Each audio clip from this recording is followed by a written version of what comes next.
The European Union has long relied on sea deliveries to receive the bulk of its Russian oil imports. Beginning Monday, those shipments fall under embargo. They'll stop altogether by early January following a grace period. Many Russian oil tankers, as a result, are now heading toward Asia. But can Asia really make up the difference? Well, in October, Russia exported almost 8 million barrels of crude oil and oil products such as diesel per day. Now, roughly 2.5 million barrels of that went to the European Union, the bulk of it transported by sea. And that's down from before the war. And crude exports have recently surged to other countries, especially India and China. In October alone, Russia transporting the equivalent of 1.1 million barrels of crude oil to India every day. In January, by comparison, it was just a mere 100,000 barrels. Now, crude exports to China have also increased. Many experts believe that as the embargo approaches, Russia is gearing up to ship more and more crude directly to Asia. Oil tankers in Europe's biggest port. They have lately become a sought-after commodity. The hunt is on to buy up the rust buckets of the high seas for transporting Russia's oil. We're seeing a lot of vintage tankers, which otherwise would probably have been demolished, have a new lease of life. They're hiring them from these companies in the Middle East, Turkey, and Southeast Asia that have been attracted by the vast profits which are available to transport Russian oil. Second-hand tankers are dealt like second-hand cars. They come in all sizes, ages, and price ranges. Russia has been building up a shadow fleet of these ahead of the EU embargo.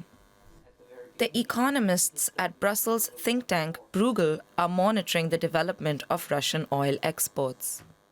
As of early next year, Europe will mostly get rid of its imports of Russian oil, which will make a lot of Russian oil available to the global market. This is increasingly exported to Asia, partly by using the shadow fleet. In any case, Moscow wants to circumvent the oil price cap for non-EU countries, a measure it's rejecting.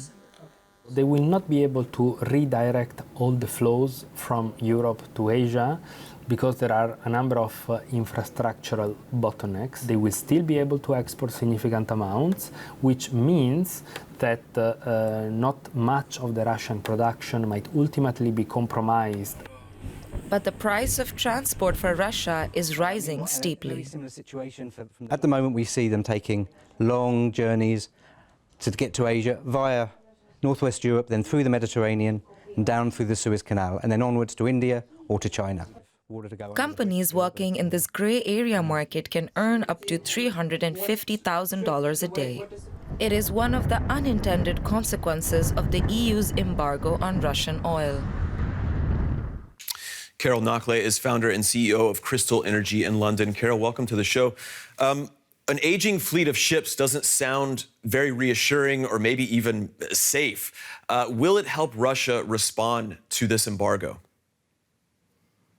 Good morning. It will help to a certain extent because it depends on the capacity of that fleet and actually how many ships that have been sailing through all oceans have sunk so far. It's not that common. Of course, accidents do happen, but it's not that every ship that has been sailing has sunk, especially when it comes to crude oil. So it will help to a certain extent, but also you have to think about it that it's very difficult to trace the molecule of Russian oil, because you have to see actually how many friends Russia has and how many of those friends have refining capacity. It's not only about Asia. There is another important buyer that is Turkey. Some of Russian oil is also going to the Middle East. It can be blended, it can be mixed with other fuels and then produced as a different kind of refined oil products. So in that respect, yes, what we are seeing today, the sanctions, and if we impose on top of that the price cap, is increasing the difficulty for buyers to buy Russian oil, but it's not going to take it out of the market, not yet. I mean, we're still far from being there because oil markets are global and there are so many players involved. I would take it to mean then that you suppose this price cap, it's going to be difficult for the West to find a lot of nations that are going to agree to this price cap. You mentioned that, of course, just for our viewers, that is this plan to create a sort of buyer's cartel, setting a price ceiling of $60 a barrel or so for Russian oil, but it needs other nations besides the EU, besides the G7 to go along with it. Do you think that that's going to be a hard sell for nations such as China, such as India, Pakistan, India? Well, look, I mean, the price cap is one more layer on top of the sanctions that the EU has imposed to sell Russian oil within the EU. So that is for the sanctions on seaborne Russian oil. The price cap on all Russian oil simply affects the buyers outside the EU, which means that anyone who is using, let's say, European insurance company or European-owned tankers they cannot use them to transport Russian oil unless they follow that price cap.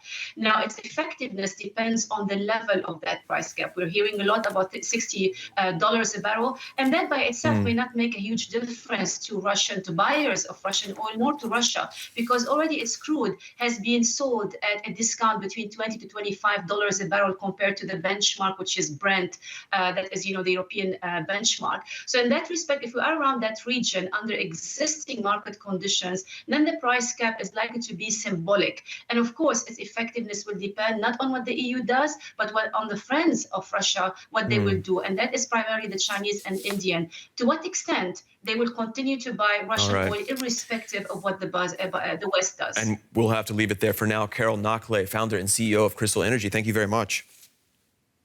Thank you.